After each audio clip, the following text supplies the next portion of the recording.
Hello दोस्तों, welcome to my channel time is money 696। तो आज का अपना टॉपिक रहने वाला है कि फ्लैट रेट ऑफ इंटरेस्ट और रिड्यूसिंग रेट ऑफ इंटरेस्ट में क्या अंतर होता है, और यह भी जानेंगे कि इन दोनों को कैसे निकाला जाता है, और यह भी जानेंगे कि इन दोनों रेट ऑफ इंटरेस्ट में से आपके लिए कौन सा रेट ऑफ इंटरेस्ट बेहतर है।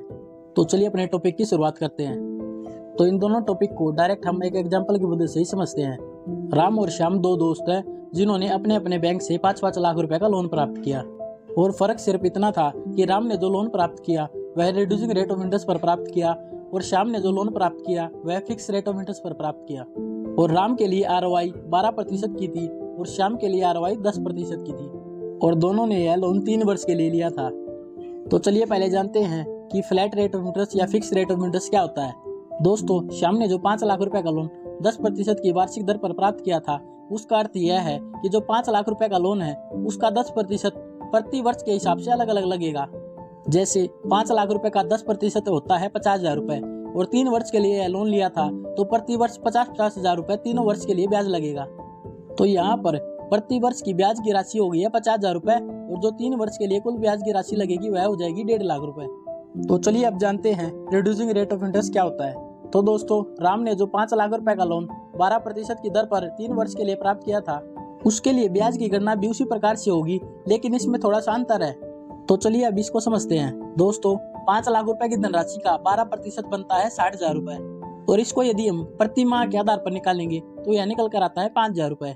यहाँ पर फर्क इतना है दोस्तों, यहाँ पर जो पहले महीने की EMI आपने भरी है उसके अंदर 2 चीजें होती है, एक प्रिंसिपल, दूसरा इंटरेस्ट।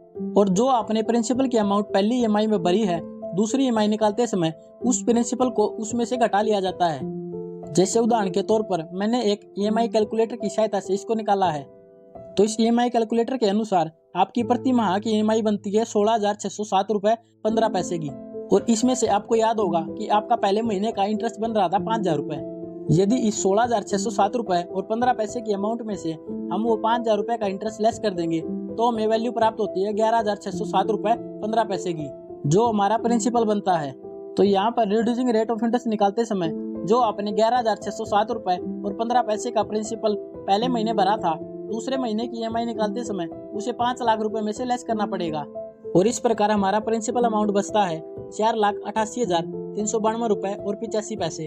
तो रिड्यूसिंग मेथड में जो अगली बार रेट ऑफ इंटरेस्ट की कैलकुलेशन की जाएगी वह 4,88,392 रुपए के आधार पर की जाएगी, अर्थात जो 12% का ब्याज लगेगा अब वह इस धनराशि पर लगेगा, ना कि पूरे 5 लाख रुपए की धनराशि पर लगेगा। ठीक इसी प्रकार यदि हम ब्याज की कैलकुलेशन करेंगे तो अगले महीने का हमारा ब्याज बनता है 4,883 रुपए और 92 पैसे, और हमारा प्रिंसिपल अमाउंट बचता है 11,723 रुपए और 23 पैसे का। तो इस रेट ऑफ इंटरेस्ट के आधार पर यह फर्क निकलता है कि जो आपको ब्याज की धनराशि देनी पड़ेगी वह हर महीने अलग अलग आएगी। और फ्लैट रेट ऑफ इंटरेस्ट के आधार पर इंटरेस्ट की कैलकुलेशन करते समय हमारा इंटरेस्ट बनता था 4,166 रुपए और 67 पैसे का, जो पूरे 3 वर्षों के लिए हमारा समान ही रहेगा। तो यहाँ पर दोस्तों पार्ट पेमेंट भी एक अहम भूमिका निभाता है। यदि आप फिक्स रेट ऑफ इंटरेस्ट वाले लोन पर पार्ट पेमेंट करेंगे तब भी आप द्वारा दिए जाने वाले इंटरेस्ट की धनराशि पर कोई प्रभाव नहीं पड़ेगा, क्योंकि जो ब्याज की कैलकुलेशन की जाती है वह पूरे 5 लाख रुपए का और 3 साल के आधार पर ही की जाती है, जो प्रत्येक वर्ष समान रहती है। और यदि आप रिड्यूसिंग रेट ऑफ इंटरेस्ट वाले लोन की पार्ट पेमेंट करेंगे तो जो आपने पार्ट पेमेंट की अमाउंट की है अगले माह की ब्याज की धनराशि निकालते समय उसे प्रिंसिपल में से लेस किया जाता है, जिसके आधार पर आपके द्वारा दिया जाने वाला इंटरेस्ट की धनराशि कम हो जाती है। और यहाँ पर अपने लिए गए उदाहरण में आप साफ साफ देख सकते हो कि फिक्स रेट ऑफ इंटरेस्ट और रिड्यूसिंग रेट ऑफ इंटरेस्ट में कितना अंतर है, और आपके द्वारा भरी जाने वाली प्रिंसिपल अमाउंट और इंटरेस्ट की अमाउंट में भी बहुत ज्यादा डिफरेंस है, और यहाँ पर दोनों के टोटल इंटरेस्ट और टोटल पेमेंट में भी बहुत ज्यादा अंतर आ रहा है। वीडियो अगर अच्छी लगी हो तो वीडियो को लाइक और चैनल को सब्सक्राइब कर दीजिएगा। धन्यवाद।